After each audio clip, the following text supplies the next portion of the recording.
وہ ایک بچہ آیا نا اپنی ماں کے لیے لباس لینے کے لیے، اور پہلے وہ گیا اپنے چچا کے پاس، اس کی ماں بیوہ تھی اور اس کا لباس پھٹ گیا تھا، اور وہ اپنے چچا کے پاس گیا تو اس نے دتکار دیا۔ ماں نے اس کو روکا تھا بیٹا نہ جانا، لیکن اس نے کہا کہ تیرے بدن کے اوپر جو لباس ہے وہ بھی پھٹ گیا ہے اور جگہ جگہ سے جسم جھلک رہا ہے، تو میں اپنے چچا سے آپ کے لیے لباس لے کے آتا ہوں۔ پھر جو رویہ اس نے اختیار کیا تو واپس روتا ہوا آ رہا تھا، تو کسی نے راستے نے پوچھا کہ کیا ماجرا ہوا؟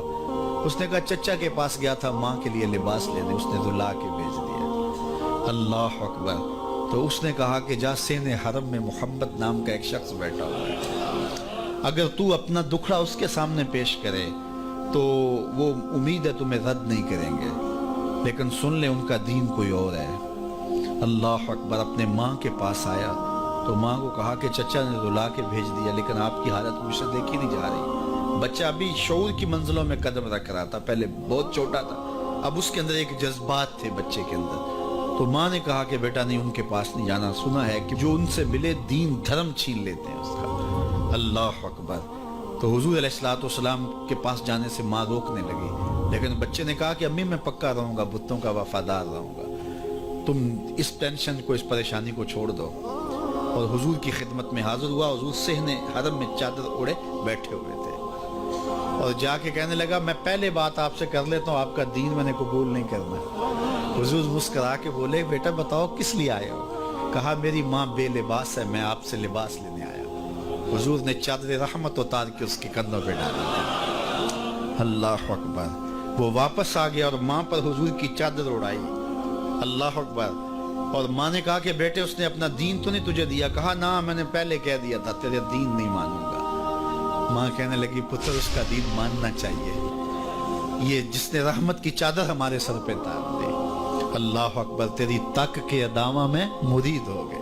اس بوڑھی عورت کا قصہ بھی آپ نہیں بھول سکتے، جو گھر کا سامان باندھ کے اپنے دروازے پہ بیٹھی ہوئی تھی، اور اس نے سنا تھا مکے میں ایک جادوگر آیا ہے جسے ملتا ہے اس کا دین چھین لیتا ہے، کہیں ایسا نہ ہو کہ کہیں اس سے ملاقات ہو جائے اور وہ دین ہی میرا چھین لے، مجھے شہر چھوڑ دینا چاہیے۔ گھر کے تھڑے کے اوپر سامان باندھ کے بیٹھی ہے، حضور بھی گزرے، اس نے دیکھا تو کہا بھتیجے یہ سامان میرے سر پہ رکھ دے۔ حضور نے سامان اٹھایا، دیکھا تو بوجھل تھا، وزنی تھا، اور بڑھیا کو دیکھا تو کمزور تھی، تو کہا کہ بڑھیا اگر چاہو تو جہاں چاہتی ہو میں خود نہ چھوڑا۔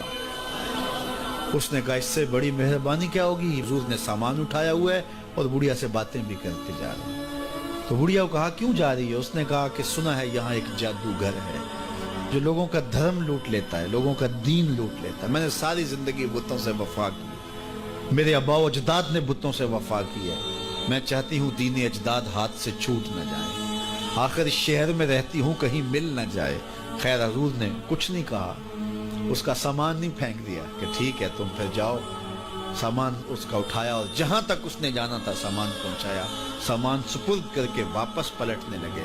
تو اس نے کہا بچے اپنا نام تو بتا دے، لوگ کہیں گے کہ مکہ چھوڑ آئی ہو تو بتاؤں گی ایک جادوگر کے دکھ سے چھوڑ آئی ہوں، تو وہ کتنا برا بھلا کہیں گے شہر مکہ کو کہ جس مکہ سے لوگ نقل مکانی کرنے پہ مجبور ہو گئے، تو میں انہیں یہ بھی بتاؤں گی کہ جس مکے میں جادوگر رہتا ہے اتنا اچھا نوجوان بھی رہتا ہے، تو تیرا نام لیا کروں گی، تیرے قصیدے پڑھا کروں گی۔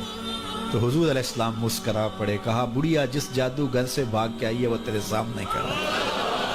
اس نے کہا سچ سے آپ ہی محمد ہیں؟ حضور نے فرمایا نام میرا یہی ہے۔ تو اس نے کہا پھر آپ کا جادو میرے پہ چل گیا ہے۔